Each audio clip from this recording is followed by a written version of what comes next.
स्वागत है आप लोग का यूपीपीएससी मेंटर ग्रुप पे। आज हम लोग डीकेडी करेंगे, बिल्कुल शुरू से लेके लास्ट तक देखेंगे। और आज आप क्या कर सकते हैं, सिनॉप्सिस बना सकते हैं 2 पेज में, जो पहले के हम पढ़ा चुके हैं। तो अगर जब डीकेडी करने का जब भी होगा ना, तो आप उठ के सिनॉप्सिस भी बना सकते हैं, 2-3 पेज में मैक्सिमम हो जाएगा। तो डीकेडी का एक फुल वर्जन आता है जिसमें पूरा चारों डायमेंशन खोलते हैं, और एक ये होगा कि ब्रीफ में हमें याद चीज़ें रहें, और हम लोग क्या करें उसके ऊपर हमें पॉइंट याद रहेंगे तो याद लिख सकते हैं। तो बेसिकली यही मेन है, ठीक है। तो चलते हैं। देखो हमने क्या किया था, सबसे पहले नैतिकता को परिभाषित किया था। नैतिकता को परिभाषित किया था, या एक यूं कहें कि नीति शास्त्र को परिभाषित किया था। नीति शास्त्र को परिभाषित किया था तो हमने इथिक्स वर्ड बताया था, इथिका से बना हुआ है, इससे इथिका से। और इथिका कैसा वर्ड है, तो ये ग्रीक वर्ड है, ठीक है, ग्रीक वर्ड है। और ग्रीक वर्ड का मतलब क्या होता है, रीति रिवाज, ठीक है, अभ्यास, आदत, ठीक। तो इस तरह से देखा जाए इस वर्ड से, तो रीति रिवाज अभ्यास आदत का विज्ञान ही क्या है, नीति शास्त्र है। दूसरा हमने बताया था परंपरा के अनुसार कोई भी काम करेंगे वो क्या होगा, उचित होगा। परंपरा कह लो या संस्कृति कह लो, संस्कृति के अनुसार जो भी हम काम करेंगे उचित होगा, और जो परंपरा और इसके अनुसार नहीं करेंगे, संस्कृति के अनुसार, वो अनुचित होगा, ठीक है। तो ये भी ध्यान रखना। नेक्स्ट हम विलियम लिली की बात कर सकते हैं। तो विलियम लिली का याद होना चाहिए कि विलियम लिली ने क्या बोला था कि नीति शास्त्र क्या है, वह नीति शास्त्र उन मानकों का व्याख्या करता है। किनको, उन मानकों का व्याख्या करता है, मानकों का व्याख्या करता है जिसके आधार पे किसी व्यक्ति के कर्मों का क्या करता है, कर्मों का उचित या अनुचित निर्धारण किया जा सकता है। बस सिंपल सा बात है, निर्धारण किया जा सके। अब ये बात हो गया। हमने और क्या बात कहा था, जरा सा ये देखो, इथिक्स की बात जब आ रही है तो इथिक्स में ये हमने सर्वमान्य परिभाषा बताया था कि नीति शास्त्र में क्या होता है। इसमें नीति शास्त्र में कैसा होना चाहिए, सामाजिक जीवन व्यतीत करने वाले सामान्य मानव होना चाहिए, ठीक है, सामान्य मानव। और इसके ऐच्छिक कर्मों का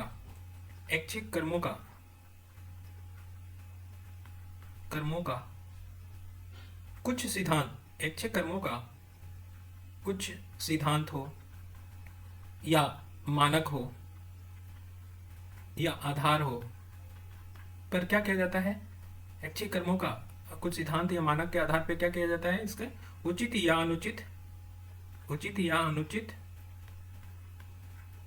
का निर्धारण किया जाता है, ठीक है, निर्धारण किया जाता है। ये भी बात कहा था, ठीक है।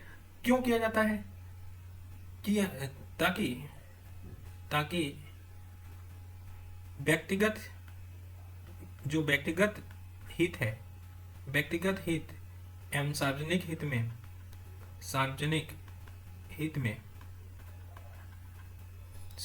में क्या किया जाए, समन्वय किया जाए, ठीक है ना, ये बात है। और इन समन्वयों के से क्या होगा, सुखद मानवीय जीवन की स्थापना होगी। अगर ऐसा हो गया तो क्या हो जाएगा, सुखद मानवीय जीवन की स्थापना होगी। हमने कहा था कि भाई नीति शास्त्र कोई बड़ा रॉकेट नहीं है। नीति शास्त्र में हम क्या करते हैं कि नीति शास्त्र में कोई मानक हम बनाते हैं। नीति शास्त्र में कोई मानक, अब भाई कर्म करेगा, कोई भी इंसान क्या करेगा, कर्म करेगा तो वो दो ही चीज हो सकता है, ग्रे लाइन नहीं हो सकता। वो हो सकता है कि उचित हो सकता है अनुचित हो। तो समस्या ये है कि कौन सा आधार बताया जाए कर्म का।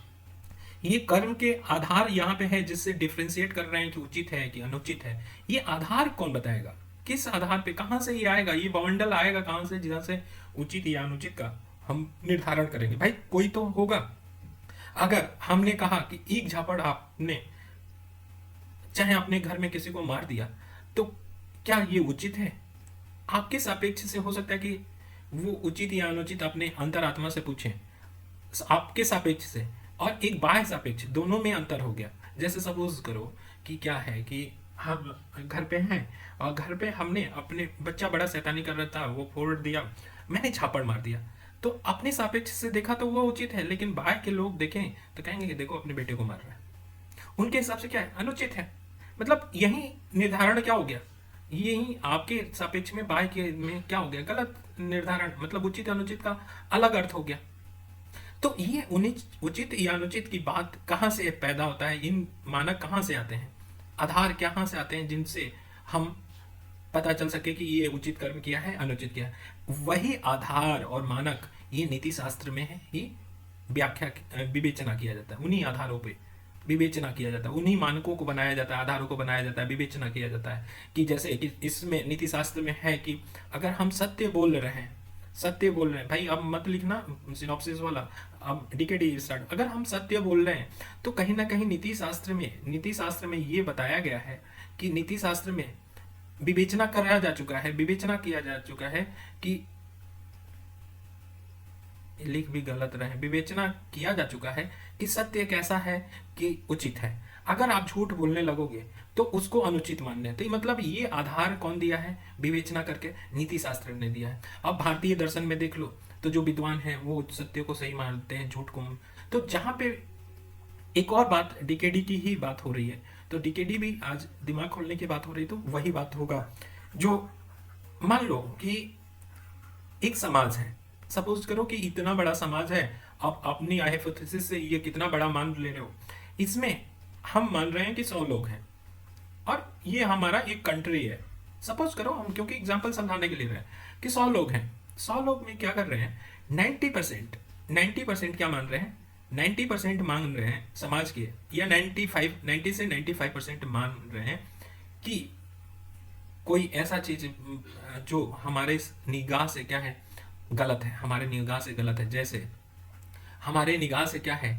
हमारे निगाह से गलत ये है, जैसे झापड़ मारना हो गया, ठीक है ना, ठीक है, कमेंट करना, ठीक है, लड़कियों पे ही कमेंट करना, या और कोई ले लें एग्जांपल जो सिंपल सा एग्जांपल हो। जैसे कि हमने कहा कि यहाँ सत्य की बात नहीं ले सकते हैं, बहुत ये हो जाएगा, कॉम्प्लिकेटेड होगा। कोई नॉर्मल सी आदत ले लेते हैं जो गलत और सही की बात करते हैं। जैसे कि वहां पे ये नियम हो गया है कि जो सबसे ज्यादा प्यार करता है वो 2 झापड़ मारे। सपोज करो कि 2 झापड़ मारे, जो सबसे ज्यादा प्यार करता है उसका इंडिकेशन ही है 2 झापड़ मारने। और ये कौन विश्वास कर रहा है? 90 और 95%। मतलब ये इस समाज के लिए, जो ये समाज है, यहाँ पे 2 झापड़ मारना क्या हो गया? सार्वभौम हो गया इस समाज के लिए, सार्वभौम हो गया इस समाज के लिए, सार्वभौम हो गया क्या कि 2 झापड़ मारना उचित है। क्यों? इससे प्यार झलकता है, प्रेम झलक रहा है, ठीक है ना। तो प्रेम झलक रहा है, जो नहीं मारेगा ना, जो नहीं मानेगा ना या मारेगा तो उसको अनुचित कहेंगे, जो नहीं मानेगा।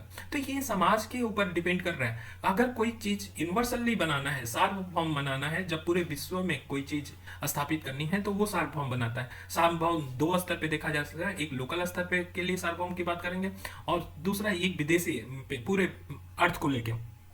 तो हम इसको सार्वभौम नीति के रूप में तो नहीं तोड़ा जा सकता, हो सकता है दूसरे समाज में झापड़ मारना क्या हो? गलत हो। तो केवल इस समाज के परिप्रेक्ष्य से वो सही होगा, ठीक है ना। तो समाज के परिप्रेक्ष्य से भी देखा जाता है। जैसे कि हमने कहा था कि आपने परिप्रेक्ष्य से अपने बच्चों को मारा तो सही है, लेकिन दूसरा जो देख रहा है वो किस हिसाब से देख रहा है वो भी। तो इन बातों को कौन समझाएगा, कौन बताएगा, कौन हल करेगा? उसके लिए आया नीति शास्त्र, ठीक है ना। तो इन बातों को समझाने के लिए कौन आया? नीति शास्त्र आया। और नीति शास्त्र ने बोला कि भाई मानव के कर्मों का हम ऐसे मूल्यांकन करने के लिए क्या बनाएंगे? कुछ नियम, कुछ सिद्धांत बनाएंगे। उसके आधार पे हम कह सकते हैं कि कर्म उचित है, अनुचित है, शुभ है, अशुभ है, ठीक है ना। तो ये इसके आधार पे होता है, वही नीति शास्त्र में विवेचना किया जाता है। तो नीति शास्त्र का हो गया।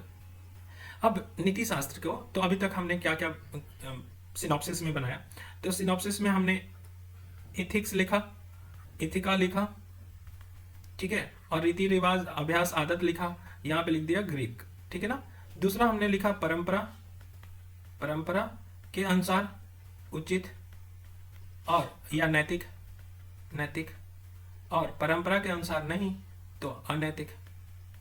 फिर हमने तीसरा बताया विलियम लिली की बात, विलियम लिली की बात। विलियम लिली ने वही बात कहा कि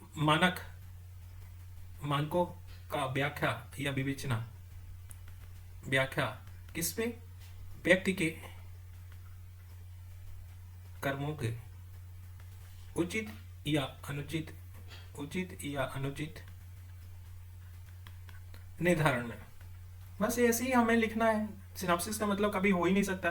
फिर हमने कहा कि ये हम हमेशा यूज करेंगे क्या, कि नीति शास्त्र में सामान्य जीवन, समान जीवन व्यतीत करने वाले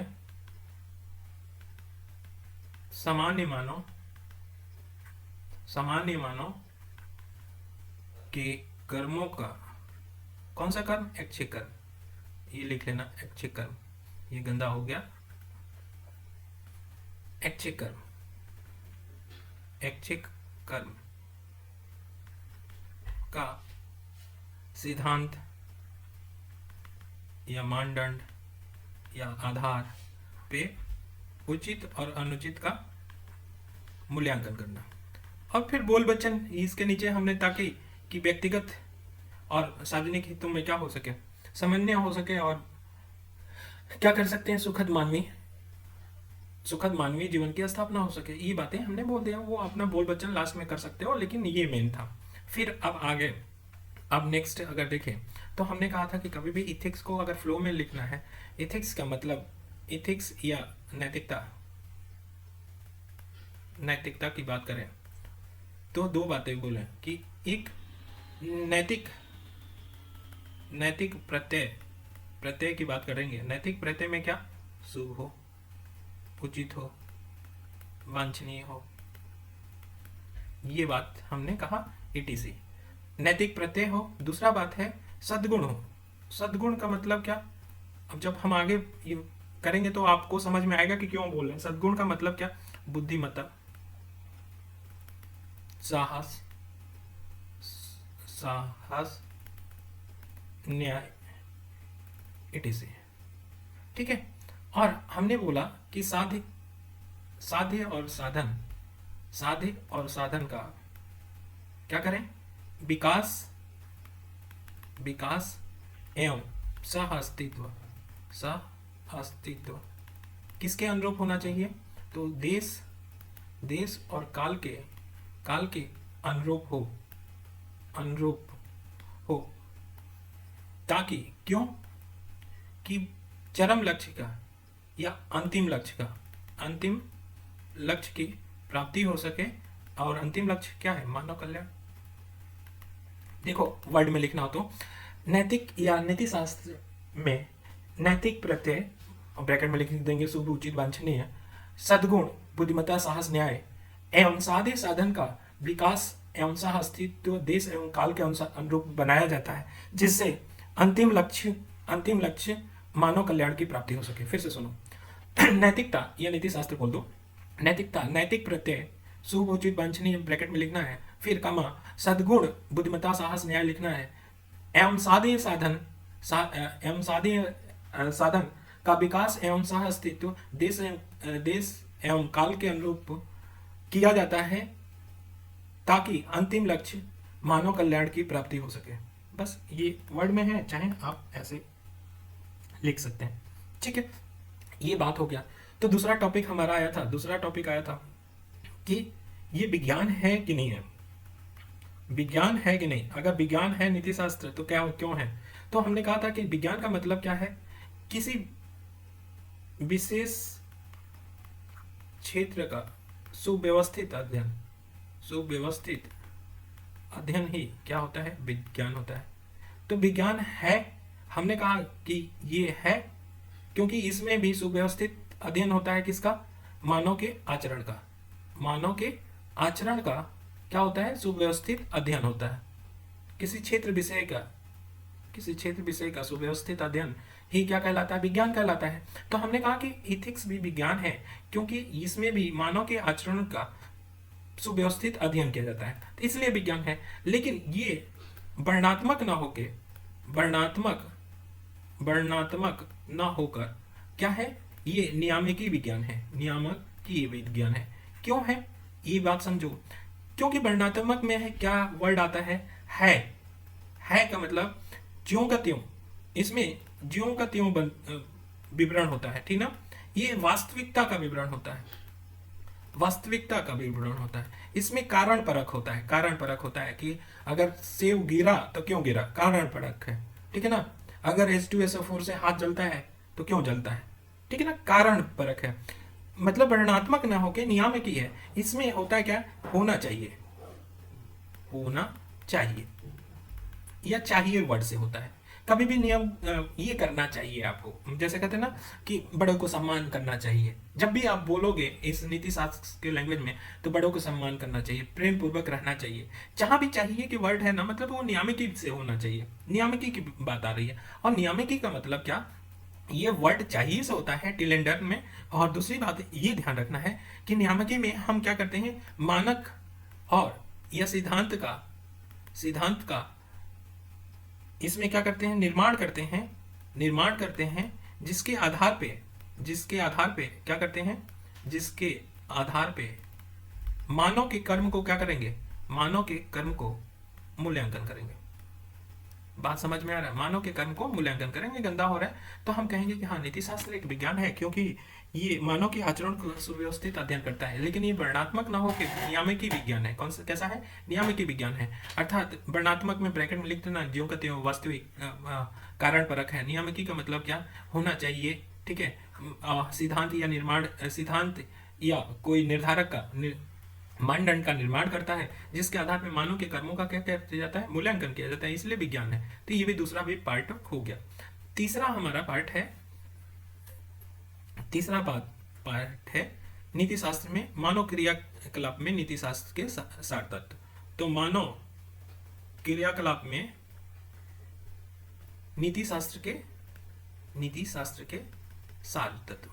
अब ये बड़ी व्यथा है कि आप लोगों को क्यों नहीं समझ में आता है। जरा सा देखो सार तत्व का मतलब क्या, सार तत्व का मतलब क्या, जो सदैव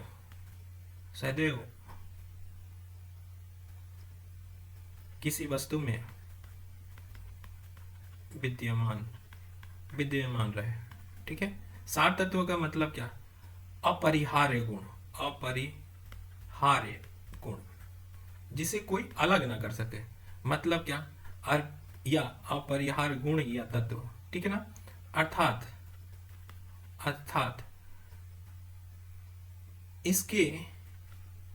इसके मौलिक गुण के हट जाने पे इसका औचित्य क्या हो जाता है, समाप्त हो जाता है। जैसे एग्जाम्पल के रूप में अग्नि का काम क्या है, जलना। अगर जलना हट गया, ये हमारा जलना क्या है, अपरिहार्य गुण है। अगर ये हट गया तो फिर अग्नि का कोई औचित्य नहीं रहेगा। एग्जाम्पल देख लिया, सार तत्व। तो सार तत्व की बात होगी। अब सार तत्व समझ गए तो अब हम नीति शास्त्र के सार तत्व समझे। नीति शास्त्र के सार तत्व देखो, अब इसके पहले कुछ टीकेडी कर लेते हैं, उसके बाद दिखाएंगे सिनॉप्सिस में। देखो नीति शास्त्र के सार तत्व का मतलब क्या है, कहने का मतलब ये है कि हम नीति शास्त्र में क्या करते हैं।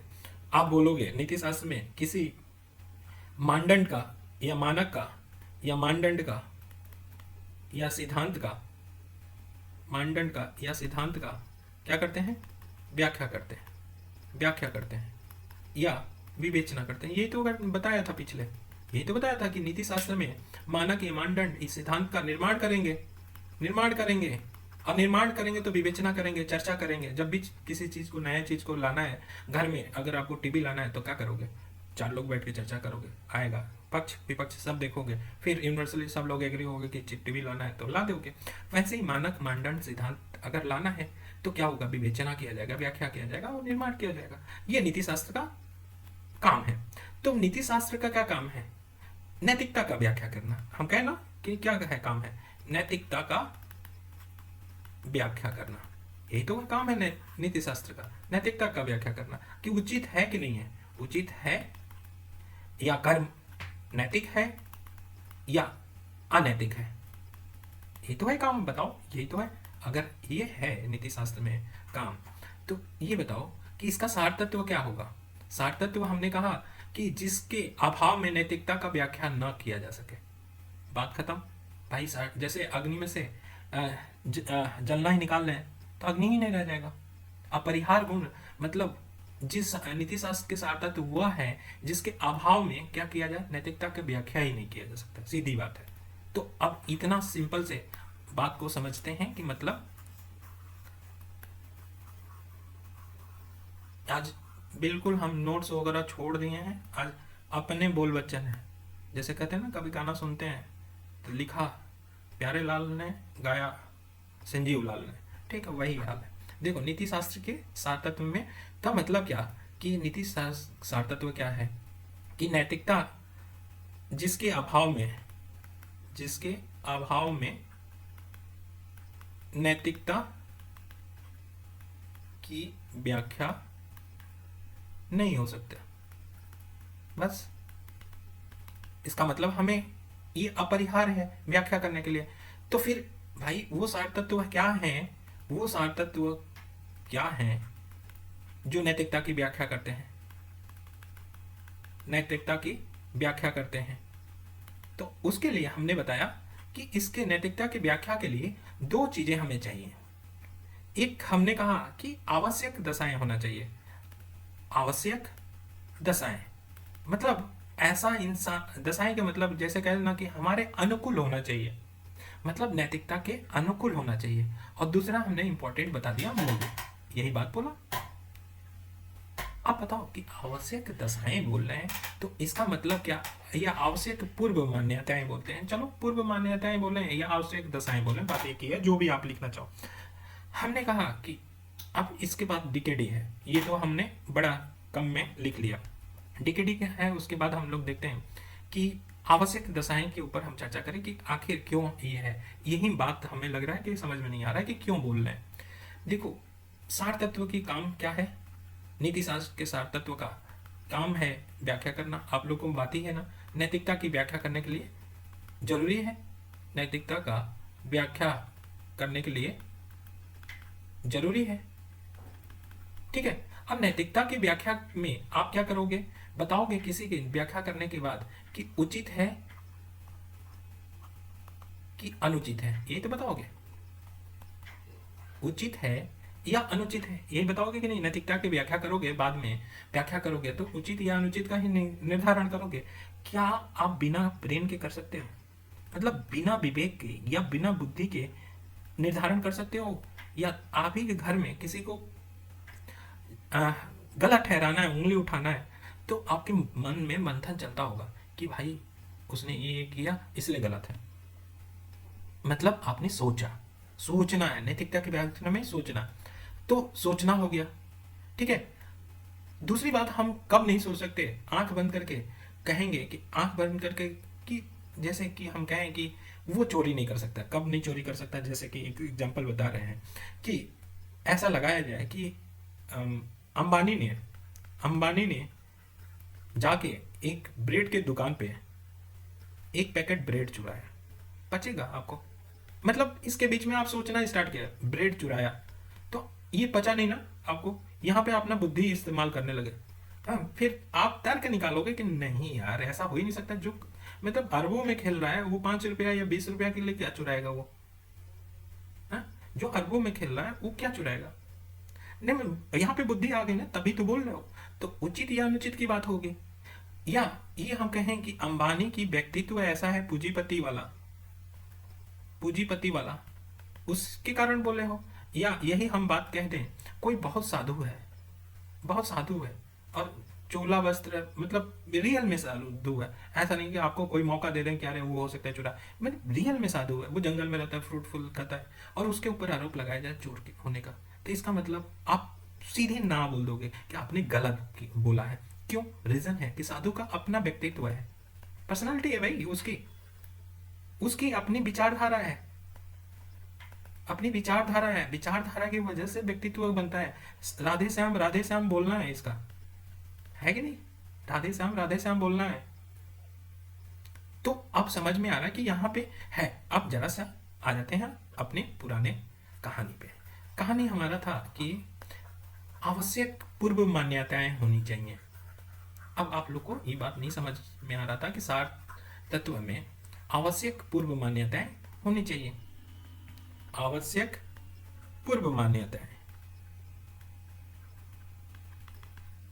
किसी भी चीज को करने से पहले आवश्यक मतलब सार तत्व के लिए, नीति शास्त्र के सार तत्व के लिए आवश्यक पूर्व मान्यताएं होना चाहिए। तो भाई हमें विवेक होना चाहिए कि नहीं, तभी तो निर्धारण करोगे। तो ये पूर्व मान्यताएं हैं। व्यक्तित्व, व्यक्तित्व, अब कोई पूछना नहीं इसमें। विवेक, व्यक्तित्व, और तीसरा संकल्प की स्वतंत्रता, संकल्प की स्वतंत्रता। अब ये विवेक और व्यक्तित्व तो समझ में आ रहा होगा, अब फंसे संकल्प की स्वतंत्रता पे कैसे है। आवश्यक पूर्व मान्यताएं होनी चाहिए सार तत्व को व्याख्या करने के लिए। ये तीन चीजें नेसेसरी है, आवश्यक है, पूर्व है। जब भी हम व्याख्या करने चाहें तो विवेक होना जरूरी है, व्यक्तित्व अगर है तो है, बल्ले बल्ले, नहीं है तो ऐसा मगजमारी नहीं करना है, व्यक्तित्व को छोड़ भी देना है। संकल्प की स्वतंत्रता पे मगजमारी ये हमेशा विद्यमान रहेगा। तो हम क्यों कर रहे हैं इसको? पूर्व मान्यताएं ही क्यों रखें? नीति शास्त्र के सार तत्व के पूर्व मान्यताएं इसलिए रखे कि देखो बात समझो इसकी, कि संकल्प की स्वतंत्रता में होता क्या है कि इस बात को फिर डीकेडी करते हैं और समझते हैं, डीकेडी करके उसके बाद इसको समझते हैं और पूरा दिमाग में, दिलो दिमाग में बैठा लेंगे कि संकल्प की स्वतंत्रता की बात कर रहे हैं, संकल्प की स्वतंत्रता। ठीक। अब संकल्प की स्वतंत्रता के लिए तीन आवश्यक दशाएं हैं।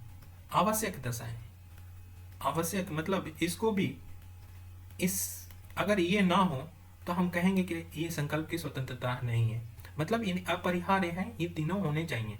क्या होना चाहिए? सामर्थ्य होना चाहिए, सामर्थ्य। दूसरा क्या होना चाहिए? दूसरा हमने बताया क्या, आज हम इससे पहले पढ़ चुके हैं, लेकिन बिल्कुल ज्ञान एवं उद्देश्य। और तीसरा हमने बताया कि इसमें विकल्पों की उपस्थिति, विकल्पों की उपस्थिति। संकल्प की स्वतंत्रता का मतलब क्या? हम अपनी इच्छा अनुसार काम करें, इच्छा अनुसार कार्य करें।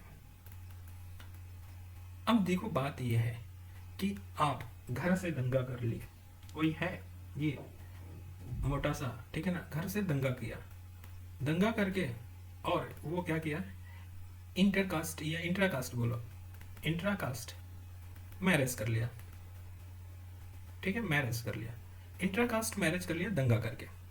दंगा करके मतलब ये अपने इच्छा से किया है, ये फैमिली वालों के दबाव में नहीं किया है, अपनी इच्छा से किया है, मैरिज किया। और इसका परिणाम क्या हुआ?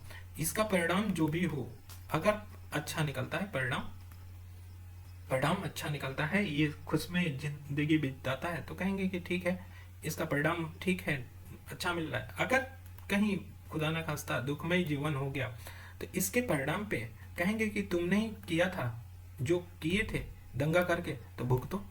यही तो करें, यही तो बोलेंगे कि किए थे तो भुगतो, तुम्हारा था, तुमने संकल्प की, मतलब कि परिणाम कैसा होगा, अगर इच्छा आपकी से की हो तो भुगतोगे तुम।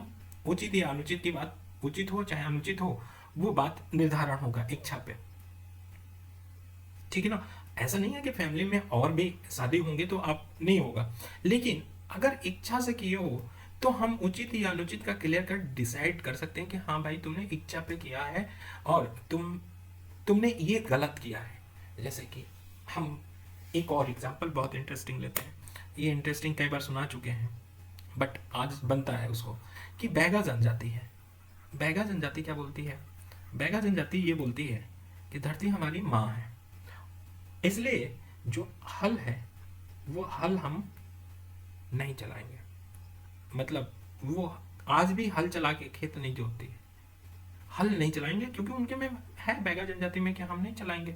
धरती हमारी माँ है, उनकी अपनी कल्चर है, उनके समाज का विश्वास है। अब इसी में हमारे जैसे लोग पढ़े लिखे आएंगे और हम विद्रोह कर दिए, विद्रोह करके क्या हुआ, बाहर निकाल दिया, बाहर निकाल दिया ना। ये बैगा वाले लात मारेंगे हम बाहर कि तुमने हमारे से निकल जाओ दोस्त, तुमने गलत काम किया, हमारे माँ के सीने पे तुमने हल चलाया, निकाल दिए हमको।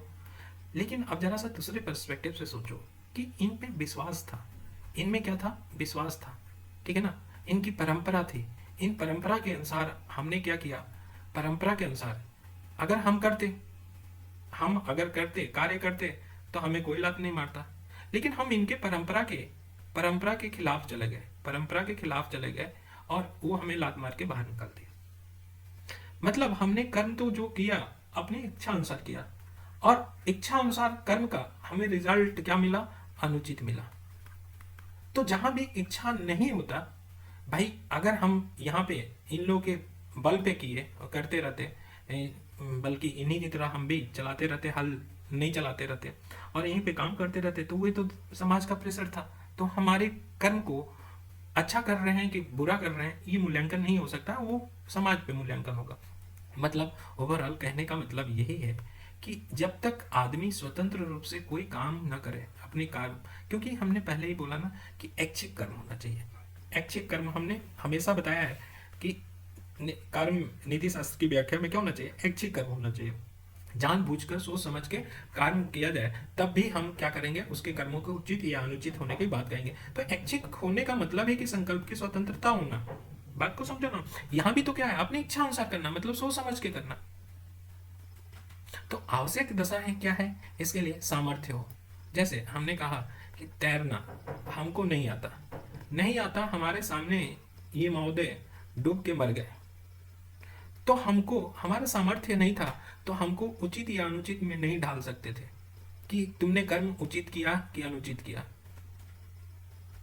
नहीं डाल सकते थे, क्योंकि हम मूल्यांकन ही नहीं कर सकते, क्योंकि हम तैरना ही, बात ही खत्म हो गई, हम तैरना नहीं जानते थे। लेकिन हम तैरना जानते थे, तब हमारे कर्म का मूल्यांकन उचित या अनुचित में होगा कि हमने जानते हुए भी इस बंदे का जान नहीं बचाया। दूसरी बात, तब संकल्प की स्वतंत्रता देखा जाएगा। आवश्यक दशा है संकल्प की स्वतंत्रता के लिए कि सामर्थ्य हो, तो इसी संकल्प की स्वतंत्रता, अपनी इच्छा अनुसार काम करें। तो दो चीजों पे इन तभी हम उसके कर्मों को उचित या अनुचित बोल सकते हैं, जब आवश्यक दशा मिले, ठीक है, मूल्यांकन कर सकते हैं। ज्ञान और उद्देश्य हो, अगर हम जानबूझ के कर रहे हैं, ज्ञान और उद्देश्य हो, ज्ञान और उद्देश्य हो का मतलब क्या, कि हमें मालूम है भली भांति, और हमें हम बिल्कुल मालूम है कि हाँ ऐसा करना है। जैसे एक एग्जांपल लेते हैं तो समझ में आएगा। एग्जांपल के रूप में मान लो कि हमें ज्ञान भी है कि भिखारी को पैसा देना चाहिए, ज्ञान भी है, पैसा देना चाहिए, वो हमारा ज्ञान है, उचित है। हमने कहा कि 5 रुपया देना है, वो 5 रुपया बोल रहा है कि बाबूजी दे दो। हमने क्या किया, उद्देश्य से देखा, हमारा अंदर उद्देश्य आया, इस साला 5 मंजिले से मारता हूँ इसके सर पे, ये रोज आ जाता है हमारे पास मांगने, ठीक है ना। 5 रुपये सर पे दे के मारा, और वो क्या हो गया, वो लगा नहीं और लेके वो भाग गया, जाके रोटी खाया, ठीक है ना। यहाँ हमें ज्ञान भी था, लेकिन हमारा उद्देश्य यहाँ पे क्या था, गलत था ना। तो ज्ञान था कि पैसा, भाई गरीब है, पैसा देना चाहिए नहीं देना चाहिए, ज्ञान था, लेकिन उद्देश्य है। तो ज्ञान के साथ साथ उद्देश्य भी निर्धारण करेगा कोई कर्म उचित है कि नहीं है, ठीक है। फिर है विकल्प की उपस्थिति। विकल्प की उपस्थिति का एक अच्छा सा एग्जाम्पल है कि हम एक बेगर को लेते हैं, वो पढ़ा लिखा है, ठीक है, बीए पास है, जो भी आप जो भी डिग्री थमा सकते हो थमा दो, उसको रहेगा तो हमारा वर्चुअल आदमी। तो हमारा क्या है कि ये क्या है, विकल्प की उपस्थिति, बेगर है, भिक्षा मांग के खाता है, ये पढ़ा लिखा है लेकिन इसको रोजगार नहीं मिल रहा है, रोजगार भी नहीं मिल रहा है, इसको कोई दान भी नहीं दे रहा है, इसकी फटी हालत है, फटी हालत है इन सेंस कि वो 2 वक्त की खाना भी नहीं खा सकता है। मतलब सर जितने आप सोच सकते हो कि अरे उससे तो भी खाना मिल, सब चीज़ निगेटिव है उसके लिए।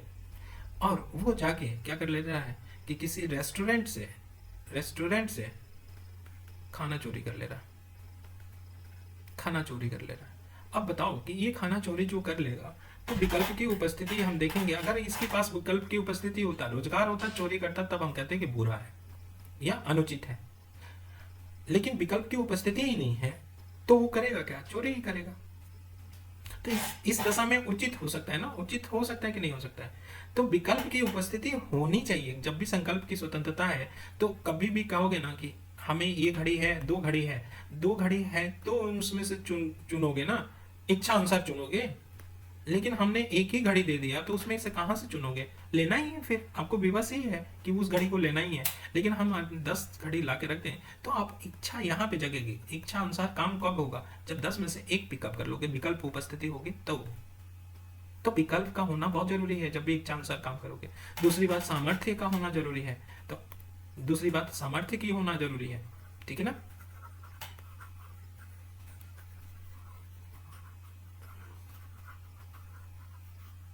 ठीक है, तो अब समझो, आज सिर्फ डीकेडी ही करेंगे, पुराने रिवीजन होगा होगा कि नहीं होगा, आई डोंट नो। लेकिन हाँ, इतना मालूम है कि जब तक हम लोग पढ़े हैं वो सारे होगा। अब हमने कहा कि संकल्प की स्वतंत्रता, संकल्प की स्वतंत्रता के लिए हमें इच्छा अनुसार काम करना है, इच्छा अनुसार काम करना है, तो हमारा कोई सामर्थ्य होना चाहिए। सामर्थ्य सामर्थ्य होना चाहिए। दूसरी बात, ज्ञान होना चाहिए और उद्देश्य होना चाहिए। और तीसरी बात हमने बोला कि विकल्प की उपस्थिति होनी चाहिए। ये हमने संकल्प की स्वतंत्रता। तो हमने 3 चीजें पढ़ लिया। किसके लिए? पूर्व मान्यताएं। पूर्व मान्यताएं क्या होनी चाहिए? पूर्व सार तत्व की पूर्व मान्यताएं होनी चाहिए कि विवेक होना चाहिए। अगर आपके पास ऑप्शन है, व्यक्तित्व है तो ठीक है, नहीं तो नहीं।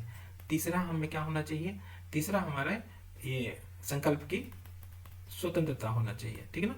तो ये बातें हम लोग कर लिए पूर्व मान्यता। दूसरा बात हमारा आता है, सॉरी हम कहाँ थे, या हमें भी भूल गए, बीच में रुकना पड़ा कुछ कार्य के लिए। तो पूर्व मान्यताएं में क्या हमने बताया? विवेक, व्यक्तित्व और संकल्प की स्वतंत्रता आता है। ठीक है ना? ये बात है। दूसरा हमारा क्या आता है? मूल्य। क्या? मूल्य। तो मूल्य क्या है, अब इसके बारे में बात कर लेते हैं। मूल्य,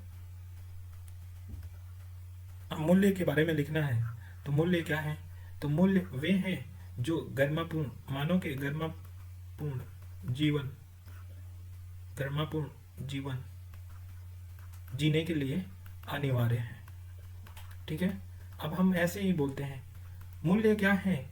तो मूल्य वे कसौटियां हैं, कसौटियां हैं, ये क्यों हो रहा है? वे कसौटियां हैं, ये हमारा गलत हो गया। वे कसौटियां हैं जिनके आधार पे मानव के आचरण का मूल्यांकन किया जाता है। और ये जानते हैं कि मूल्य नीति शास्त्र का सार तत्व है। ये बोला ही, सार तत्व है। ठीक है? और भी मूल्य की परिभाषा हम जब मूल्य पढ़ाएंगे तब बताएंगे, लेकिन इतना हो गया। तो अर्थात कहने का मतलब क्या है कि मूल्य के बिना हमारा क्या होगा? नीति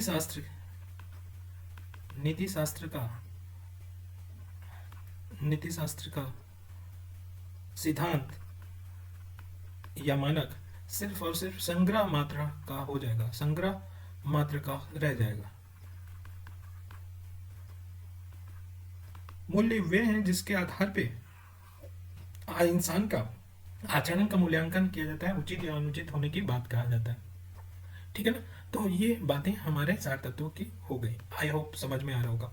अब नेक्स्ट तीसरा टॉपिक क्या था? डिटर्मिनेंट था ही हमारे ख्याल से। हाँ, ह्यूमन एक्शन, डिटर्मिनेंट ऑफ, ये determinant of ethics in human action, in human action. तो हमने कहा था कि भाई निर्धारक क्या है। अब इसको भी बड़ा सिंपल वे में समझो। निर्धारक का मतलब क्या, नीति शास्त्र के निर्धारक, नीति शास्त्र के निर्धारक। अब जिस हिसाब से हम किसी काम का नीति शास्त्र में क्या होते हैं, उन मानव के आचरण के कर्मों का क्या करते हैं, उचित या अनुचित होने का, शुभ या अशुभ होने के बात कहते हैं ना नीति शास्त्र में। लेकिन ये किस आधार पर करते हैं, निर्धारक क्या है, निर्धारक क्या है। तो इस निर्धारक का मतलब क्या कि हम किसी के कर्म का उचित या अनुचित होने का निर्धारण करते हैं। वो क्या है, वो है हमारा निर्धारक होता है। अर्थात हम कहें कि अब देखो नीति शास्त्र में निर्धारक की विवेचना क्यों किया जाता है, डिटर्मिनेंट्स ऑफ इथिक्स का विवेचना करना जरूरी है। विवेचना करना इसलिए जरूरी है क्योंकि इसी के आधार पे हम किसी के मानव के कर्म का उचित या अनुचित होने की बात बताते हैं। इतना तो समझ में आना चाहिए। तो हमने कहा कि निर्धारक कितने प्रकार के होते हैं, कौन कौन से हैं जो नीति शास्त्र के में उचित या अनुचित या मानव के कर्मों का मूल्यांकन करते हैं। तो मूल्यांकन करने के लिए निर्धारक के रूप में हमने कहा था, निर्धारक के रूप में एक स्रोत हो सकता है। स्रोत में देखें तो स्रोत में हमारा बाह्य स्रोत और एक आंतरिक स्रोत हो सकता है। फिर क्या है निर्धारण में हमारा परिणाम है, ठीक है, साध्य एवं साधन विवाद है, कर्ता का उद्देश्य है, एटीसी बहुत सारे हो सकते हैं। बाह्य में क्या क्या आएंगे स्रोत में, तो ये देखो धर्म हो गया, समाज हो गया, ठीक है, समाज हो गया, धर्म हो गया, कानून हो गया या विधि हो गया, नियम हो गया, ठीक है। ये हमारा क्या है, बाह्य स्रोत हैं जो निर्धारक करते हैं। आंतरिक में क्या, हमारा अंतर आत्मा है, ठीक। तो ये निर्धारक है। अब हम बड़ा ब्रीफ में इसको समझाते हैं कि निर्धारक कौन से क्या कैसे कैसे हैं निर्धारक, उसको समझते हैं। पहले तो हम यहीं पे समझा रहे हैं। देखो धर्म की बात करें तो धर्म हमारा निर्धारक क्यों है, हम दो बात पे ज़्यादा फोकस रखेंगे कि निर्धारक क्यों है और क्यों नहीं है। तो निर्धारक क्यों है, तो हमने कहा कि ये धर्मग्रंथ और धर्माचार्य के अनुसार अगर कोई कर्म करो वो उचित, अगर इनके अनुसार कर्म क्या हो ना करो तो वो क्या हो जाएगा, अनुचित हो जाएगा। तो इसलिए निर्धारक है। दूसरी बात है कि ये हमें पथभ्रष्ट होने से बचाते हैं।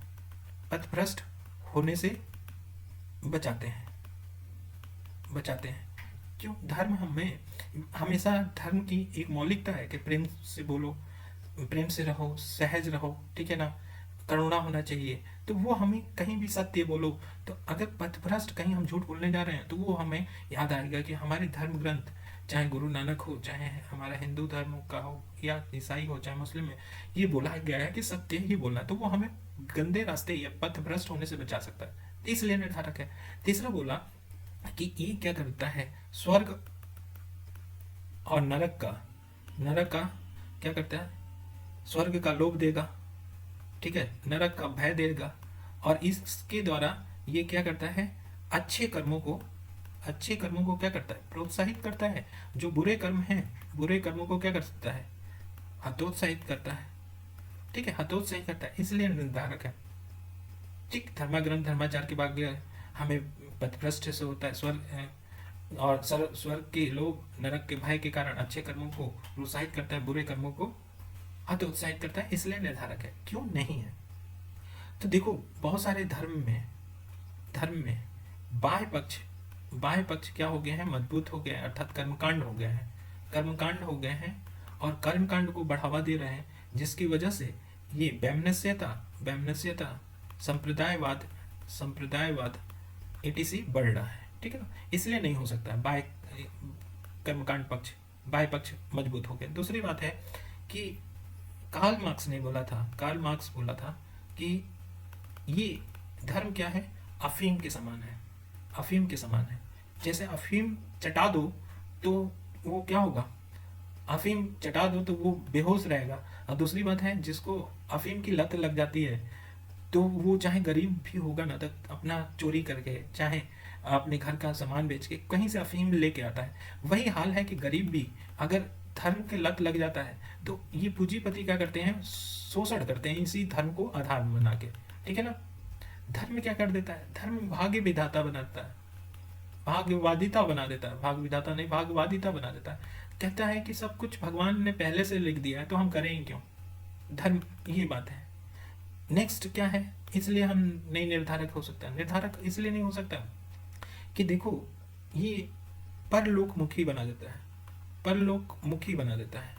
जबकि यहाँ पे मानवतावादी का जो नया जागरण है, नया जागरण या जो पुनर्जागरण बोलते हैं, पुनर्जागरण में हम लोग मानवतावादी पे केंद्रित हुए, मानवतावादी मानवतावादी मानवतावादी से केंद्रित हुए और ये लौकिक में हुए, ये लौकिक हुए। तो परलोकमुखी बनाने का बहुत सारा है। ध्यान रखो, जब हम लोग पढ़ेंगे ना तो याद रखना कि जो वर्ल्ड हिस्ट्री पढ़ेंगे, वर्ल्ड हिस्ट्री में आप लोग को बता दें इस चीज को कि जो धर्म युद्ध होता है ना, धर्म युद्ध का सबसे बड़ा यही चीज होता है जो सर्वो धर्म बना दिया जाता है। और धर्म इतना शोषण करने लगा था, मतलब राजा के काम में भी धर्म ही होता था, राजा कुछ नहीं होता था, नाम मात्र का होता था। जैसे पोप रोमो की बात कर लो, तो ये चीजें वो परलोकमुखी ज्यादा अच्छा नहीं है। अगर मानवतावादी, मानव को सेंट्रिक रखना है तो ये लौकिक होना ही पड़ेगा। तो ये भी इसकी बात की आलोचना किया जाता है, इसलिए निर्धारक नहीं हो। दूसरी बात है कि धर्म की बात करें तो धर्म के दो पक्ष होते हैं। एक होता है आंतरिक पक्ष, आंतरिक पक्ष बस जानने के लिए, और बाय इससे पहले डिस्कशन, आंतरिक पक्ष में क्या, प्रेम है, करुणा है, सत्य है, ये आंतरिक पक्ष है। और बाह्य पक्ष में क्या है, बाह्य पक्ष में कर्मकांड है, मस्जिद मंदिर ये है। ठीक है ना, ये कर्मकांड है बाह्य पक्ष में। अभी वर्तमान समय में क्या हो गया धर्म को लेके, जबकि हमारा इतना प्यारा परंपरा था, पर हमारे पुराने परंपरा में बोला गया है धर्मा इज नॉट धर्मा, वहां पे धर्मा ही बोला गया इंग्लिश में, धर्मा इज ए ड्यूटी। मतलब जो हम अपना काम कर रहे हैं ना, जो काम कर रहे हैं वही धर्म है। जो हम अपने फुल फ्लेज होशो आवास में काम कर रहे हैं वही हमारा क्या है, ड्यूटी है, वही धर्म है।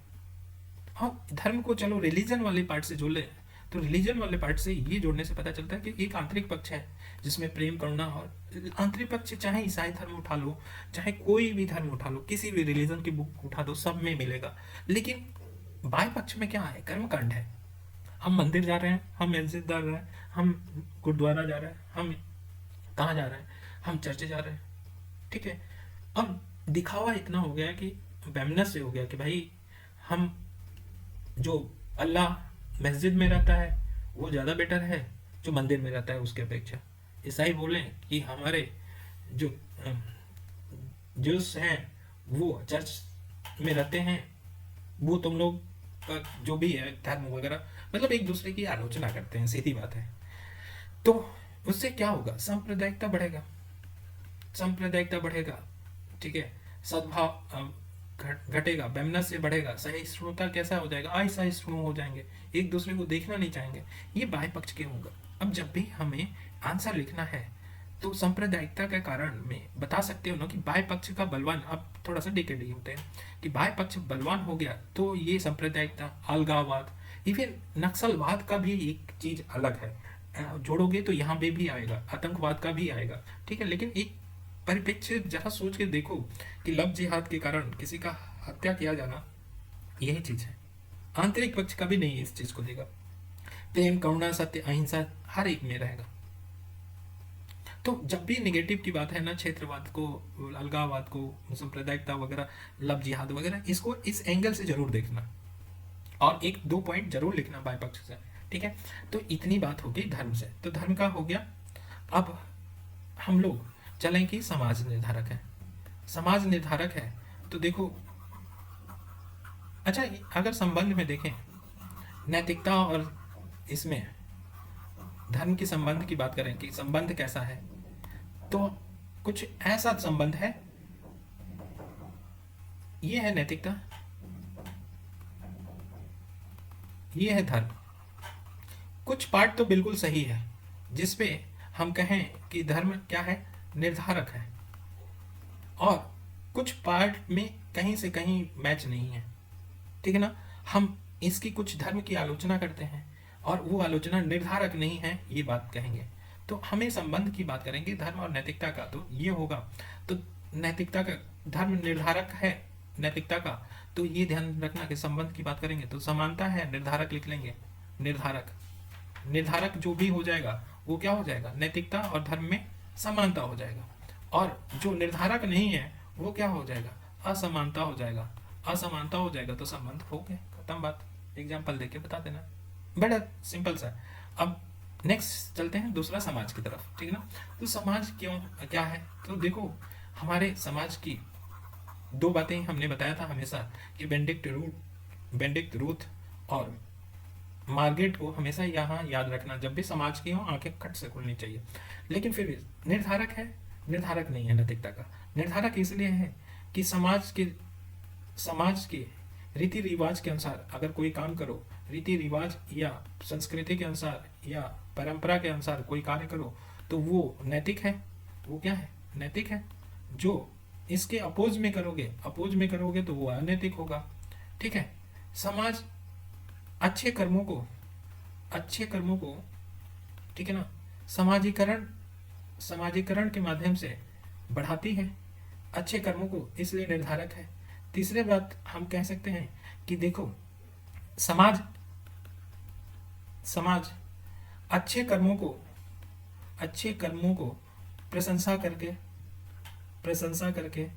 प्रशंसा लाभ देके, हो सकता है लाभ भी दे दिया जाए, से देकर क्या करती है, प्रोत्साहित करती है।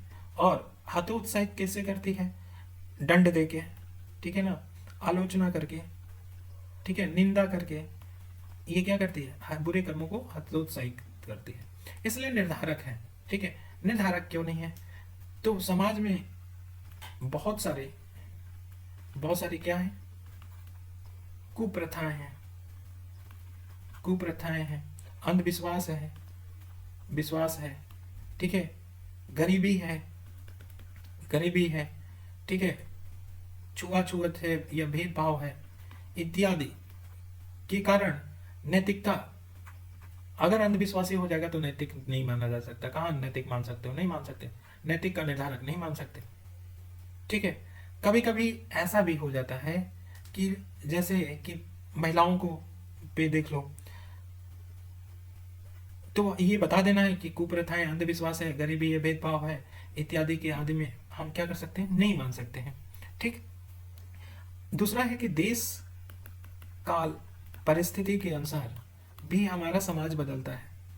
समाज क्या होता है, बदलता है, तो कैसे निर्धारण कर सकते हैं, नहीं कर सकते ना। जैसे अमेरिका का समाज क्या है, हाय हेलो अपने मॉम डैड को बोलते हैं, और माता पिता का, जैसे यहाँ पे इंडिया का है कि अगर हाय हेलो बोलो मॉम वगैरह तो चप्पल निकलेगा, पीट दिया जाएगा, ठीक है ना, पैर छुओगे तब भी सम्मान माना जाएगा यहाँ पे।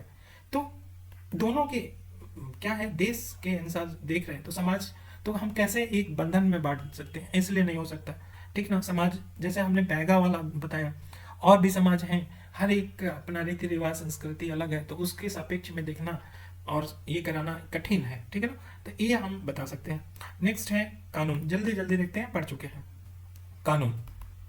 कानून के अनुसार अगर कर रहे हो तो उचित, और कानून के खिलाफ कर रहे हो तो अनुचित, ठीक है ना। राज्य अच्छे कर्मों को प्रोत्साहन देके, मतलब अच्छे कर्मों को प्रशंसा, लाभ, ठीक है, पुरस्कार etc देके क्या करती है, प्रोत्साहित करती है। और बुरे कर्मों को दंड, भय दिखा के क्या करती है, हतोत्साहित करती है राज्य। चूंकि राज्य समाज व्यवस्था को व्यवस्थापित करने के लिए, समाज व्यवस्था को बनाए रखने के लिए जरूरी है, समाज व्यवस्था को बनाए रखने के लिए कानून जरूरी है, इसलिए ये निर्धारक है, ठीक है। समाज की बुरे कर्मों को रोकने के लिए कानून जरूरी है, इसलिए यह निर्धारक है। लेकिन निर्धारक नहीं है। निर्धारक क्यों नहीं है? कितने कानून पुराने हैं, पुराने कानून हैं, जड़ हो चुके हैं। कितने कानून अप्रासंगिक हैं, ठीक है, वो भी हो गया। फिर हम कह सकते हैं कि कितने कानून को, कानून कैसे होते हैं, तानाशाही होते हैं। उस वक्त हम नहीं मान सकते कि हो सकता है राज्य, जैसे राज्यद्रोह है, वंश आर्टिकल, सेक्शन आर्टिकल बोल रहे हैं, सेक्शन 124A का क्यों किया जाता है? रीजन है तानाशाही वहाँ पे है कि राजद्रोह के अंदर में किसी को भी जेल में अंदर में डाल दो, है ना। तो ये बातें हैं, तो ये अप्रासंगिक हम बता दिया। फिर गांधी जी भी बोलते हैं, महात्मा गांधी भी बोलते हैं कि कानून क्या है, ये बाध्य कर देता है, करना पड़ेगा, करना पड़ेगा, यहाँ पे बात आने लगती है। तो मानव का क्या होता है? मानव का स्वाभाविक स्वाभाविक नैतिक विकास नहीं हो सकता इस मामले में। तो महात्मा गांधी जी भी ये कानून का क्या करते हैं? आलोचना करते हैं। तो ये निर्धारक कैसे हो सकता है? ठीक। संबंध की बात करें, संबंध की, तो कानून और यही संबंध है नैतिकता में। अब देखो, कानून एग्जाम्पल ये पूछा गया है, कोई चीज कानून के संबंध में ये भी परिप्रेक्ष्य रखना सही हो सकता है तो नैतिकता के परिप्रेक्ष्य से गलत हो सकता है। उदाहरण देख लेते हैं। कानून से हिसाब से सही है, नैतिकता के परिप्रेक्ष्य से गलत है। जैसे झूठ बोलना, झूठ बोलना, ठीक है ना, डाह रखना, डाह रखना, डाह रखना, ये नैतिकता के हिसाब से झूठ गलत है, लेकिन कानून के हिसाब से सही है।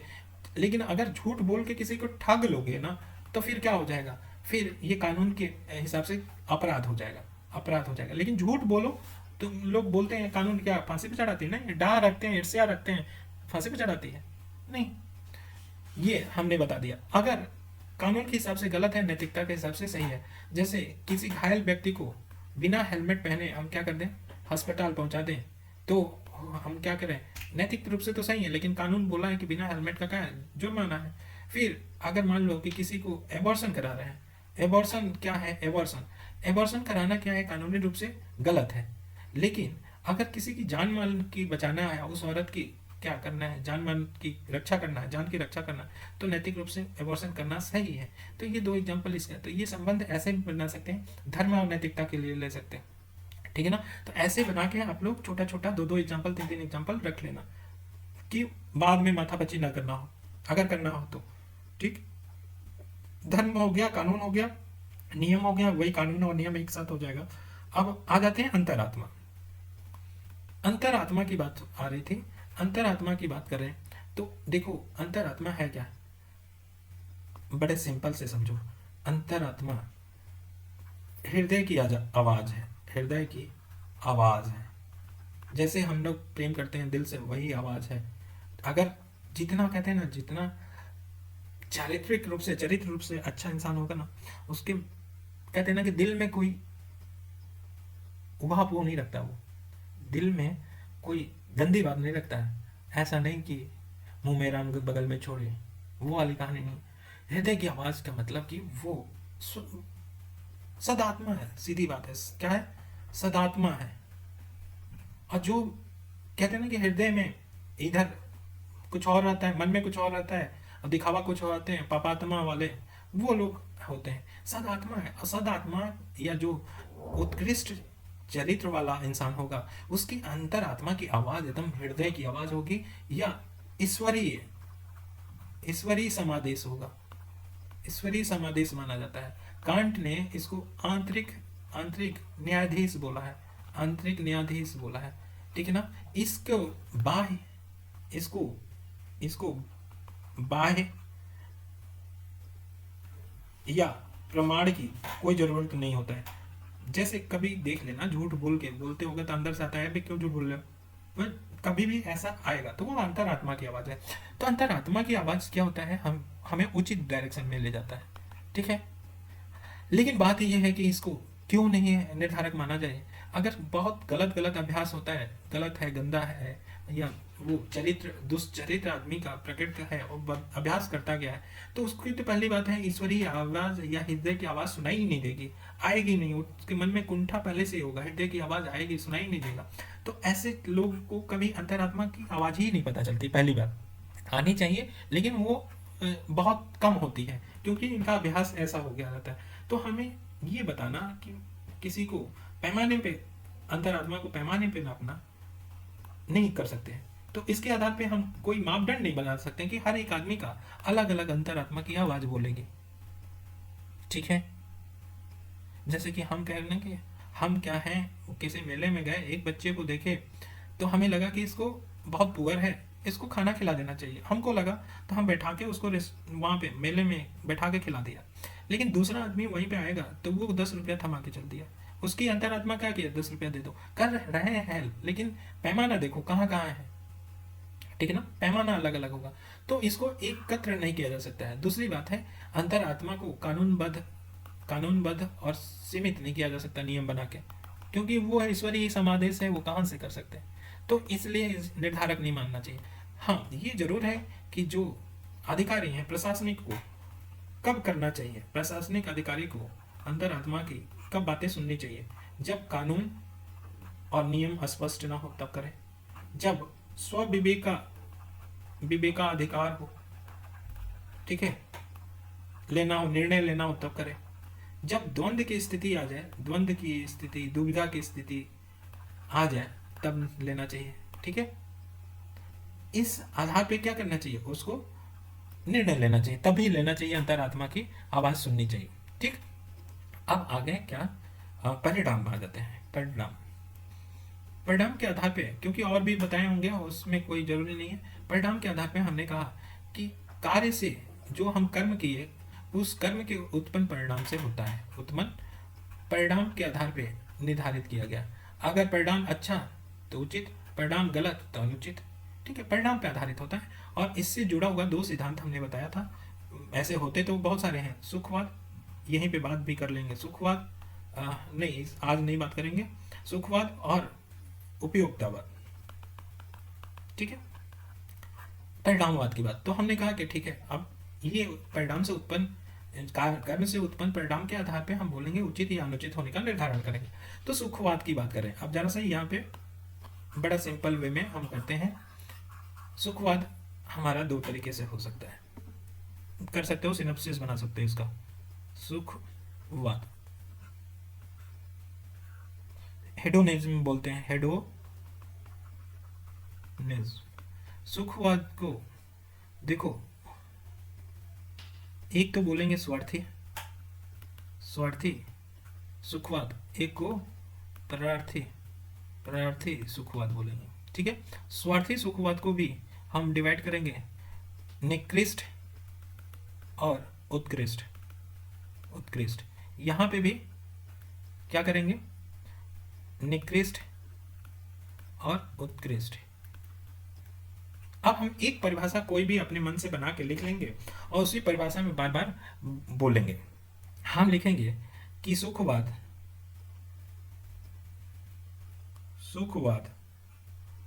वह परिणाम निरपेक्ष नैतिक सिद्धांत है जिसमें सुख की प्राप्ति क्या है, सुख की प्राप्ति चरम लक्ष्य है। अर्थात, अब देखो, हमको तो पढ़ाते एकदम लैंग्वेज में याद हो जा रहा है। अर्थात जिस कर्म को करने से हमें सुख मिले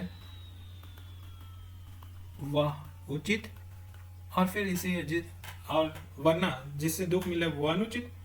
ये बात हमने कहा, एक को लिख लिया, अब एक ही को लिख दिया और हम इसी को अपना हथियार बनाएंगे। तो स्वार्थी में क्या हो गया, स्वार्थी का मतलब क्या है, स्वार्थी का मतलब अपने सुख की बात हो गई। तो अब हमने कहा कि यहाँ पे सुखवाद वह परिणाम निरपेक्ष नैतिक सिद्धांत है जिसमें अपने सुख, अब यहाँ पे क्या हो जाएगा, अपने सुख की प्राप्ति चरम लक्ष्य है। ठीक है, अर्थात जिसको करने में अपने को सुख मिले वह उचित, जो ना मिले वो अनुचित।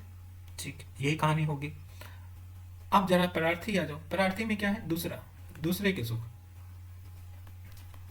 सुखवाद वह परिणाम निरपेक्ष नैतिक सिद्धांत है जिसमें दूसरे के सुख की प्राप्ति चरम लक्ष्य है। अर्थात जिस कर्म को करने से दूसरे को सुख मिले वो कर्म उचित, अगर दुख मिले तो वो अनुचित। ठीक है। अब इसमें आ जाओ निकृष्ट में। निकृष्ट में क्या होता है? शारीरिक सुख, शारीरिक सुख की बात होती है। और उत्कृष्ट में क्या? मानसिक सुख की बात होती है। हो गया ना? तो शारीरिक सुख में कि सुखवाद वह परिणाम निरपेक्ष नैतिक सिद्धांत है जिसमें शारीरिक सुख की प्राप्ति ही चरम लक्ष्य है। अर्थात जिसमें जिसमें अपने शारीरिक सुख को प्राप्ति किया है, जिस कर्म को करने से अपने को शारीरिक सुख प्राप्त हो वो कर्म उचित, बाकी अनुचित। अपने में फिर से यहाँ पे अपने मानसिक, जिसमें अपने मानसिक की प्राप्ति, अपने मानसिक सुख की प्राप्ति चरम लक्ष्य है उत्कृष्ट में। परार्थी में निकृष्ट में क्या होगा? दूसरे की शारीरिक सुख की प्राप्ति चरम लक्ष्य हो जाएगा, फिर ये हो जाएगा। वैसे उत्कृष्ट का भी हो गया, सुखवाद खत्म हो गया।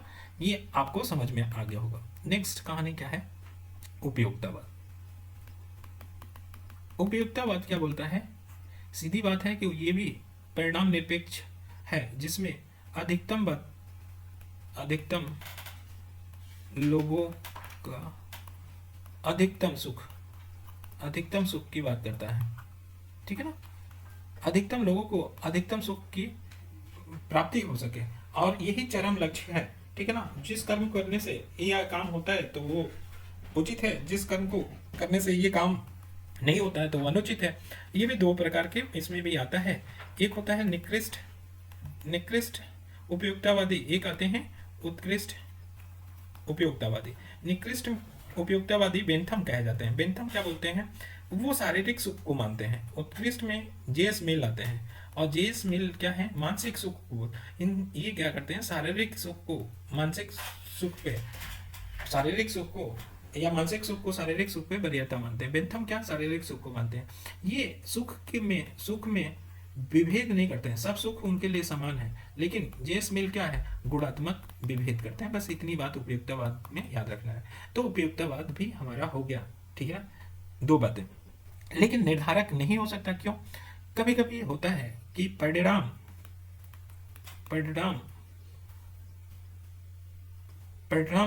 सही है, ठीक है, लेकिन आचरण या नैतिकता क्या है? गलत है। कैसे? एग्जाम्पल में परिणाम सही है कि कोई बहुत बड़ा अनैतिक धन कमा रहा है, कैसे? तो वो गबन करके या बहुत करके, लेकिन वो पैसा कमाए हुए, अनैतिक रूप से धन कमाए हुए पैसे का इस्तेमाल क्या कर रहा है? वो पैसा लास्ट में दे रहा है कहाँ पे? धर्मार्थ में दे रहा है, लोक कल्याण की बात कर रहा है। तो वो क्या हो जाएगा? आचरण गलत होते हुए वो परिणाम क्या हो सकता है? सही दे सकता है, पहली बात। दूसरी बात है कि परिणाम गलत होते हुए भी उसके कर्म अच्छे हो सकते हैं। आचरण की जगह कर्म लिख दो, कर्म अच्छे हो सकते हैं। कर्म जैसे डॉक्टर है, ठीक है। डॉक्टर क्या है कि बहुत अथक प्रयास किया अपने मरीज को बचाने के लिए, अथक प्रयास किया, कर्म किया, लेकिन उसका परिणाम ये हुआ कि मरीज क्या हो गया? मृत हो गया। तो फिर ये इसका मतलब क्या? कर्म अच्छा किया है लेकिन परिणाम नेगेटिव हो गया, तो क्या उसका मतलब नैतिक ही नहीं है? ये बात आलोचना में हम कर सकते हैं दो बातें के लिए। यहाँ पे कोई भी एग्जाम्पल ले सकते हो, ठीक है। कोई भी जहाँ से भी पैसे अनैतिक रूप से कमा रहा हो और दान में दे रहा हो, ठीक। तो ये बात हो गई यहाँ पे परिणाम का, वो भी हो गया। अब हमारा क्या है? साध्य, आज एक ही रिवीजन कर पाए। साध्य साधन विवाद देखें, इसको भी बड़ा सिंपल में देखेंगे, साध्य साधन विवाद। उसके बाद अगले टॉपिक पर चलेंगे। रिवीजन हो रहा है तो रिवीजन ही होगा बस। देखो, साध्य साधन विवाद, इसमें हमने बताया था पहली बात कि साधन साध्य का क्या है? साधन साध्य को सिद्ध करता है।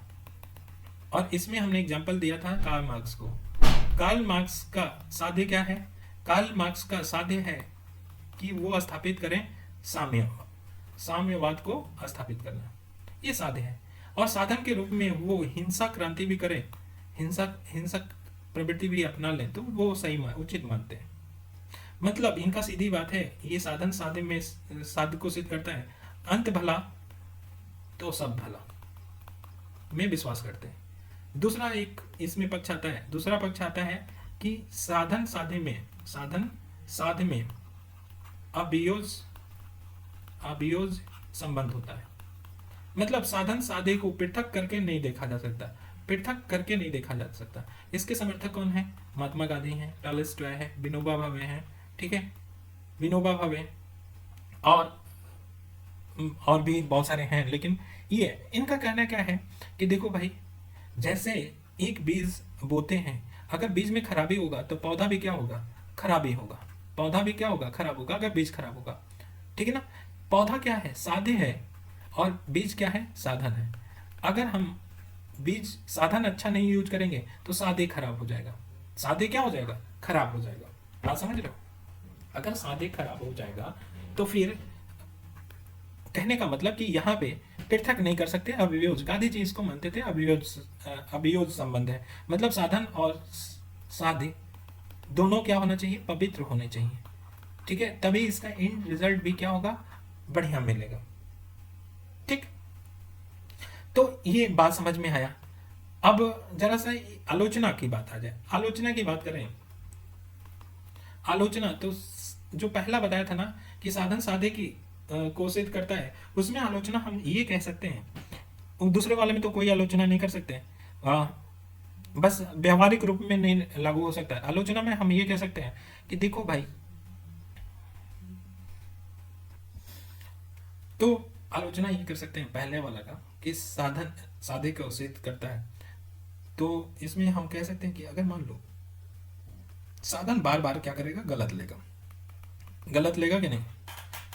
जैसे कि काल मार्क्स ही हिंसा ले रहे हैं, तो हिंसा ही ले रहे हैं, हम यही एग्जांपल लिए थे, तो यही एग्जांपल ले रहे हैं। गलत बार बार करेंगे, ये हमेशा अभ्यास करेगा। अभ्यास इसी चीज का करेगा तो आदत भी क्या बन जाएगी? हिंसा की बन जाएगी। बन जाएगी, यही तो सीक्वेंस बताया है आपको। हिंसा आदत की बन जाएगी तो चरित्र कैसा हो जाएगा? हिंसक चरित्र हो जाएगा। हिंसक चरित्र हो जाएगा। तो ये चरित्र कैसा होगा? दीर्घकालीन में कैसा होगा? बहुत खराब होगा, जो राष्ट्र और समाज के लिए खतरनाक होगा। इसलिए साधन को इग्नोर नहीं करना चाहिए। हिंसक, जैसा एग्जाम्पल बताया, ऐसा दीर्घकालीन में समस्या पैदा कर देगा राष्ट्र और समाज को। इसलिए आपको पक्ष साधन और साध्य का दोनों का लेके चलना है, पवित्र होना चाहिए, ठीक। और भी एग्जाम्पल है, लेकिन हमने ये बता दिया। अब ये हो गया। अब नेक्स्ट देखें कि इस पे टॉपिक था, तो हम लोग शायद डिटर्मिनेंट देख लिए पूरा। एक उद्देश्य वगैरह है डिटर्मिनेंट में, उद्देश्य छोड़ दीजिए। अब हमारा नेक्स्ट क्या है? नेक्स्ट है इन वो क्या था? consequences of ethics in human action। Human ethics का परिणाम क्या होगा? नीति शास्त्र का परिणाम क्या होगा मानव क्रियाकलाप में? ये देखना है। हमने बड़ा बताया कि देखो, हम हैं सामाजिक मानव, और सामाजिक मानव के साथ साथ हम सामान्य मानव भी हैं, ठीक है। और हम कर्म करेंगे किससे? ऐच्छिक कर्म करेंगे। और ऐच्छिक कर्म करेंगे तो हमारा दो ही चीज हो सकता है कि उचित होगा और अनुचित होगा। काम कौन कर रहा है भाई? सामाजिक मानव। यहाँ मतलब सेंटर में कौन है? मानव है। अमानव क्या कर्म करेगा, क्रियाकलाप करेगा तो एक ही क्षेत्र में करेगा। जितना डायमेंशन जानते हो, सामाजिक, आर्थिक, राजनीतिक, ठीक है, पर्यावरण, ठीक है, प्रशासन, इस सब में करेगा, अझोला भर भर के काम करेगा। तो ऐच्छिक कर्म करेगा तो उचित रिजल्ट आएगा, और जो उचित रिजल्ट आएगा मतलब बल्ले बल्ले रिजल्ट देगा, पॉजिटिव देगा, अच्छा रिजल्ट देगा। परिणाम बुरा किसका देगा? जो अनुचित कर्म होगा। तो हर एक क्षेत्र में बात करेंगे, तो हर एक क्षेत्र की बात करने का बात समझ में आ रहा है ना कि कैसे लिंक करना है। तो हम ह्यूमन एक्शन को लिंक किए। ह्यूमन एक्शन हर एक क्षेत्र का होगा, और उचित कर्म करेगा तो उचित रिजल्ट मिलेगा। उचित परिणाम क्या होगा? जैसे सामाजिक बोले तो लिंग समानता क्या बढ़ेगा, ठीक है। गरीबी क्या होगा? गरीबी कम होगा समाज में, ठीक है। महिलाओं का सम्मान बढ़ेगा, बुजुर्गों का सम्मान बढ़ेगा, ठीक। ऐसे कुछ हम बोलेंगे। निगेटिव क्या? अगर अनुचित काम करता है तो निगेटिव क्या होगा? तो भेदभाव बढ़ेगा, भेदभाव बढ़ेगा, जातिवाद बढ़ेगा, संप्रदायवाद बढ़ेगा, हिंसा बढ़ेगा, घरेलू हिंसा भी बढ़ेगा। तो ऐसे हम लिख के हर एक सेक्टर में लिख सकते हैं। आज वो नहीं बताएंगे क्योंकि हमने पूरा बता दिया। तो कौन कौन से सेक्टर होगा आप लिख सकते हो? सामाजिक, आप लिख सकते हो आर्थिक, आप लिख सकते हो राजनीतिक, आप लिख सकते हो पर्यावरणीय, आप लिख सकते हो प्रशासनिक। ठीक है, ये हर एक सेक्टर पे क्या होगा, प्रभाव पड़ेगा। तो ये हम कंसिक्वेंसेस देख लिए। अब नेक्स्ट हमारा चैप्टर नेक्स्ट आ जा रहा है इथिक्स के सिद्धांत या dimension of ethics, dimension of ethics. अब इसको हम लोग डिकेडी करें तो क्या है, हमने कहा कि 3 होते हैं। एक होता है नॉर्मेटिव एथिक्स, नियामकी, नॉर्मेटिव एथिक्स, नियामकी नीति शास्त्र। दूसरा होता है अप्लाइड एथिक्स। अप्लाइड एथिक्स मतलब कि अनुप्रयोगिक नीति शास्त्र। और तीसरा बताया मेटा मेटा मेटा एथिक्स। हम बड़ा सिंपल वे में देखो, इथिक्स के डायमेंशन हमने 3 पढ़े। इथिक्स नॉर्मेटिव इथिक्स में, नियामकी में भी हम 3 मूल रूप से नियम पढ़े। एक परिणामवादी, दूसरा का परिणाम निरपेक्ष। ठीक है, नेक्स्ट हमारा सद्गुण बोले। नॉर्मेटिव इथिक्स में सीधी बात जानना है क्या कि हम नियम को, कोई नियम अगर बना रहे हैं तो मानदंड या नियम या सिद्धांत को क्या करना, सिद्धांत को बनाना, ये हमारा है नॉर्मेटिव इथिक्स में। नियामकी में नियम बनाते हैं और वो परिणाम के आधार पे हो सकता है, परिणाम निरपेक्ष होता है और सद्गुण पे हो सकता है। अप्लाइड इथिक्स में हम क्या करते हैं, कोई तात्कालिक समस्या पे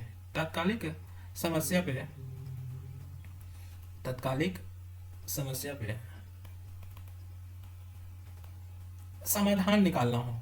जैसे कि अभी हमारे यहाँ क्या होने लगा, सरोगेसी का प्रॉब्लम आने लगा। सरोगेसी की प्रॉब्लम क्या आने लगा, कैसे आने लगा कि बाहर के आके लोग सरोगेसी मदर लेने लगे और बच्चे को कभी छोड़ दिए, कभी ऐसा हुआ, कभी पैसा नहीं दिए, मतलब बहुत सारे आने लगे। तो उसको समाधान के लिए हमने एक्ट बनाया, सरोगेसी नियम। और कानून क्या है, नैतिकता का निर्धारक है। तो तत्कालिक समस्या का निदान के लिए हमने कदम उठाया, समाधान। तो अप्लाइड एथिक्स क्या बताता है कि कोई तत्कालिक समस्या है, उसका समाधान कैसे किया जाएगा। और विभिन्न क्षेत्र में हो सकता है, मेडिकल क्षेत्र में किया जाता है, मीडिया क्षेत्र में किया जा सकता है, ठीक है, प्रशासनिक एडमिनिस्ट्रेशन क्षेत्र में किया जा सकता है। फिर आप किस क्षेत्र में कर सकते हो, जन सामान्य कोई भी क्षेत्र हो, राजनीतिक क्षेत्र में भी कर सकते हो। तो ऐसे सोशल मीडिया में भी कर सकते हो। ये अप्लाइड एथिक्स का मतलब कि इन क्षेत्रों में कोई तात्कालिक व्यवहारिक समस्या है, उसका समाधान ढूंढा जाता है और उसका रिजल्ट निकलता है। जैसे सरोगेसी की एग्जांपल है। मेटा एनालिसिस में क्या, मेटा एनालिसिस में हमने कहा कि पहले से कोई मानदंड, सिद्धांत और नियम आ रहा है, उन सिद्धांतों की फिर से विश्लेषण करना। लेकिन वो विश्लेषण कैसा होगा, आलोचनात्मक होगा। ठीक है ना, कि भाई जैसे अगर हमने कहा कि मानदंड है और हमने कहा कि कोई एक मानदंड बना ही लेते हैं कि मान लो हमने मानदंड बनाया कि जो 100 रुपया देगा वो सही, जो नहीं देगा गलत। ठीक, जो 100 रुपया देगा वो सही, जो 100 रुपया नहीं देगा गलत। ये बात हमने मानदंड बना दिया। अब ये नियम को तो बन गया, इस पे समाज का मूल्यांकन किया जा रहा है, ये कर रहा है। ये मानदंड आ गया मेटा एथिक्स में, मेटा एथिक्स में आ गया। और मेटा एथिक्स में इस मानदंड के सारे प्रभाव जो है ना, सारे प्रभाव को, पॉजिटिव प्रभाव, नेगेटिव प्रभाव, सारे प्रभावों का ये क्या करेगा, विश्लेषण करेगा, बहुत बारीकी से देखेगा, विश्लेषण करेगा। अगर इसके अंदर 100 रुपया मानक है तो कोई नेगेटिव चीज है तो उसकी आलोचना भी करेगा। अगर ये अस्पष्ट है कि 100 रुपया का निर्धारण होना चाहिए कि नहीं होना चाहिए, ये अगर अस्पष्ट है तो इसको क्या करेगा, कुछ अस्पष्ट करेगा कि भाई 100 रुपया एक व्यक्ति से, ऐसा नहीं कि पूरी फैमिली में मिल के दे दें, ऐसा कुछ नहीं। कहने का मतलब कोई भी एक्स कानून है, हम 100 रुपया लिए हैं, उस सिद्धांत के अनुसार उचित, अगर उसके खिलाफ किया तो उस एक्स सिद्धांत का हम देखेंगे पॉजिटिव निगेटिव समाज पे क्या प्रभाव पड़ेगा, और प्रभाव पॉजिटिव भी पड़ेगा निगेटिव भी पड़ेगा। तो हम विश्लेषण करेंगे, आलोचना करेंगे। अगर उसमें कोई लैकुना है, एक्स सिद्धांत में लैकुना है, उस लैकुना की फाइंडिंग कौन से करेगा, ये करेगा, और उसको सुधार करेंगे। फाइंडिंग करके क्या करेंगे, सुधार करेंगे। ये मेटा इथिक्स की काम है, होता है, ठीक है ना। तो ये बात हो गया। नॉर्मेटिव इथिक्स या नियामकी में क्या, मानदंड नियम सिद्धांत बनाते हैं।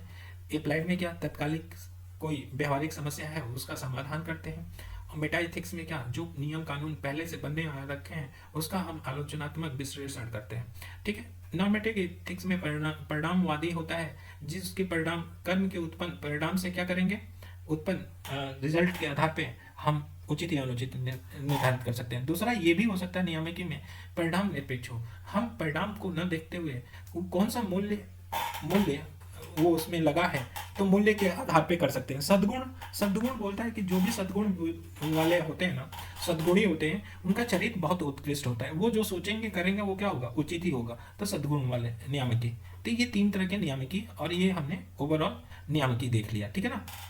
तो हमारा यहाँ तक पढ़ाया जा चुका है, ठीक है। अब हम आ रहे हैं निजी जीवन में निजी संस्थाओं में नैतिकता की बात।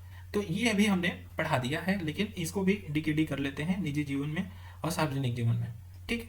लेकिन इसको डीकेडी नहीं करेंगे आज हम, क्योंकि पहले जो पढ़ा चुके थे उसका डीकेडी हो गया, और कुछ छूटा तो मुझे याद कर लेने दो, फिर बताते हैं। ये हमने जो सोचा, पीछे जितना पढ़ चुके हैं सब हमने रिवीजन भी करा दिया और क्रिस्टल क्लियर कर दिया। अब नई प्रॉब्लम आना चाहिए, जो कि हमको आप लोग कमेंट किए थे कि नहीं है समझ में आ रहा, तो फिर तो रात की नींद चली जाती है, ठीक है। ये बात समझ में आया। अब हम लोग नीति शास्त्र के आयाम से यहाँ से नेक्स्ट पढ़ा भी दिया है, लेकिन हमने कुछ छोड़ा है उसमें, वो भी देख लेंगे या फिर उसको भी देख लेंगे नेक्स्ट लेक्चर में। अब हम लोग नेक्स्ट टॉपिक पे चलें, क्योंकि स्टेज आ गया है इथिक्स में, और हमको इथिक्स सुबह शाम आप देना है, ठीक है ना, जल्दी दे के ख़त्म करना है। अगर बीच में कभी होगा तो एक वीडियो आएगा, लेकिन हम कोशिश करेंगे 2 वीडियो देने की। चलिए आज के लिए बस इतना ही। Thank you so much.